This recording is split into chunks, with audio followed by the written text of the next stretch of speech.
So years ago, Karen and I had a cat named Lucy. Now, Lucy was a loving cat. I want to be clear about that.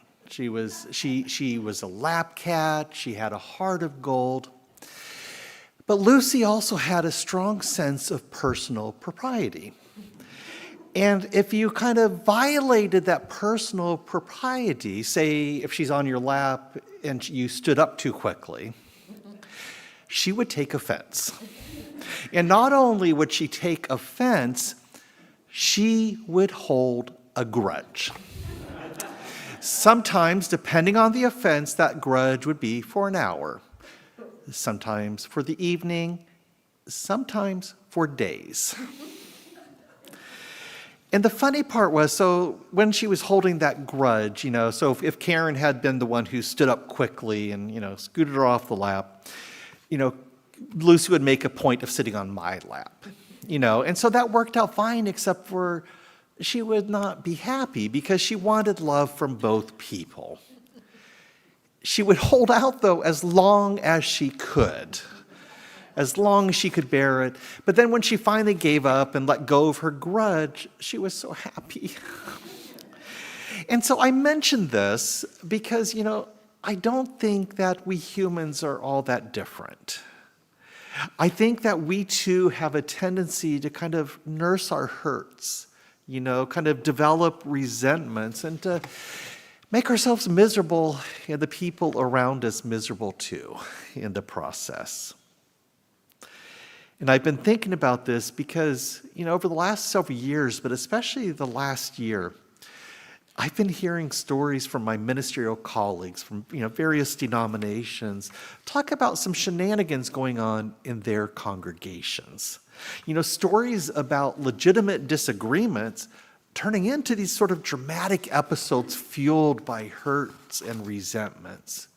And, people are really just acting out. And I've seen the same thing at the office, where someone gets hurt and it just becomes a thing. And it really got me thinking, it's like, what is going on here? Why does this stuff happen?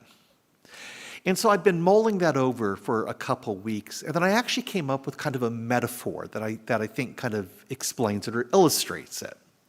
So let's say someone hurts me. A friend forgets that we're having lunch, and I'm kind of irritated and kind of hurt. It's like, well, why'd you forget me?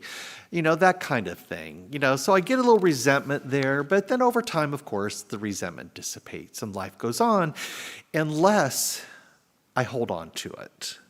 Unless I feed that resentment by dwelling on it. When that happens, and here comes the metaphor, and when that happens, instead of dissipating, my resentment takes physical form. It takes the form of a stone.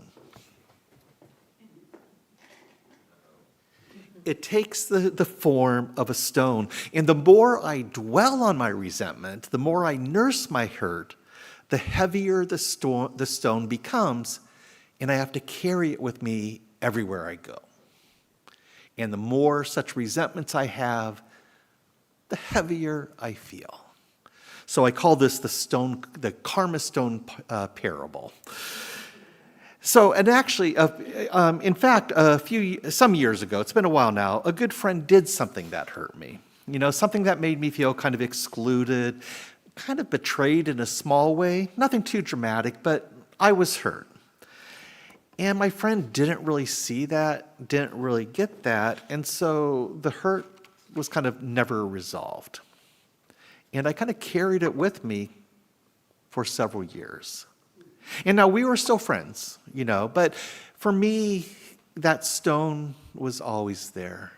It was always sort of in the back of my mind. But then at some point, I made a decision. I decided to let it go. To let it go just for the sake of friendship. I decided to forgive them even though they hadn't asked for forgiveness. And I never said another word. I just let it go. I released that stone. Do you see what I mean? The stone. And so this is actually a small example of forgiveness, but of forgiveness in its most demanding form. Because if you think about it, forgiveness often, I would even say ideally, is more of a mutual affair. You have a break with someone, you get together, you talk it over, one or both sides apologize, and you reconcile. And it's great when it works that way, right? It's great. But when it doesn't, we have another option. We can choose to let it go anyway. We can choose to release that stone and go on with a lighter heart. And at that point, forgiveness is not about the other person anymore. It's not saying that what they said or did was not hurtful or that it wasn't important. Instead, it's just recognizing that our resentment or anger has become too much of a burden for us to bear. And so we release it. And if there has been a break, we may or may not choose to be reconciled with that other person, but we can be reconciled with our own desire for healing. With our own desire for healing. Now, I don't mean to make this sound like it's easy, because it's not. But it is possible. Because here's the critical piece of it. Do you know what turns a hurtful experience into lasting anger or resentment? You know what turns it into a stone? We tell ourselves stories about it. And this makes sense because when something happens that hurts us, we try to make sense of it, and we make sense of it by telling a story of what happened, why it happened, why it was so wrong. That is how we make sense of it. And that's perfectly natural. But if we dwell on that story endlessly, if we ruminate over it, ruminate on it for, days, weeks, months, years, anyone? We just aggravate that original wound again and again. And at some point, for our own sake, we may just need to drop the story. We can stop telling the story to ourselves. We can stop listening to it. That is how we release a stone. The Dalai Lama actually refers this to as a form of renunciation. According to the Dalai Lama, renunciation isn't about giving up something you like. It's about giving up something that is holding you back. And that, I think, is one way to think about forgiveness. It's a way of giving up something that's making us miserable, something that's weighing us down. But now, let me be clear. When we have suffered serious harm, if we have suffered abuse, betrayal, it might be a long time before we're ready to release that, if ever, right? And sometimes the call for forgiveness is just another burden that's put on someone who has suffered great harm. I get that. So when we feel deep anger at being betrayed or abused, we might choose to carry that stone. And that's fine. What I'm saying is we don't have to carry every stone. We don't have to carry all our hurts with us. And in fact, I think this is part of the work that we might do as we get older. We can choose what stones we want to carry and what we can let go. We can choose to live with a lighter heart. We can do this. We can choose to live with a lighter heart. Now, forgiveness can make us feel more vulnerable. I want to acknowledge that because even if we stop nursing our resentment or anger, we're still left with that original wound, right? It's not like that was fake. But forgiveness can allow that wound to begin healing, which is something resentment can never do. Now, as I said earlier, I started thinking about this sermon based on some stories I'd been hearing from ministerial colleagues. And to a point, that makes sense because I think, we often allow ourselves to be more vulnerable here than we do in other places. We're more inclined to kind of leave ourselves vulnerable, to kind of open our hearts. And so if something happens to hurt us, it can feel more painful. And then it's easy to spin that hurt into a drama and to pull other people into the drama, whether they like it or not. And I think that's something that we see in congregations. That's something we see in workplaces. That's something we see in families. And actually, that's what Paul was writing about in the reading we heard. So, some background. So he was writing to a church in Corinth, early church in Corinth. They were caught up in all sorts of drama. And it really was drama. They were just sort of arguing over this and that, nothing important. And he was trying to kind of call them to account.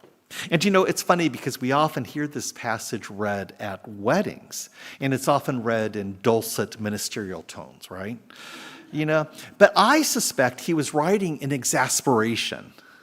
Because the church in Corinth had countless people who were just like my cat Lucy. They were always ready to take offense. And so Paul wasn't saying, love is patient, love is kind. He was saying, come on, people. Love does not insist on its way. It is not irritable. It keeps no record of wrongs. Don't you get it? Jeez.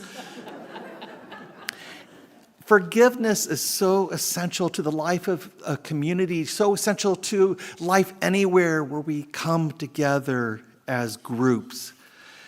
And that's because we are all fallible human beings. As I said at the beginning of the service, we often speak and act in foolish ways or careless, or we just make mistakes. Whether it's intentional or not, we are silly geese, no doubt about it. And so the only way to hold together as a community is to forgive each other again and again and again.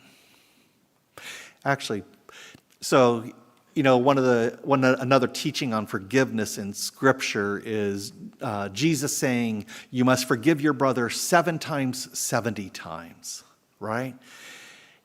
There's something funny about that teaching because the point of it is, 7 times 70 is 490? Yes, 490? Okay, 490. And so Jesus is saying, yeah, you have an out. You can forgive on the 491st time, you don't have to forgive your brother. And the point is to show the ridiculousness of that attitude.